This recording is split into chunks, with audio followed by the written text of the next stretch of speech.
Here we have a SAT math question on absolute values. Okay, let's go over the question. For what values of n is the absolute value of n positive 4 positive 1 less than 0? So that is absolute value of n positive 4 positive 1 less than 0, and we have to solve for n.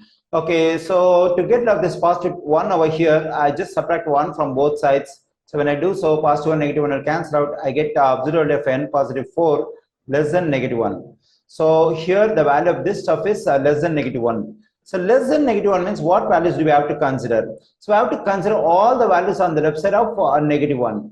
So all the values on the left side of negative 1 will be negative. So all the values over here on the left side of negative 1 will be negative.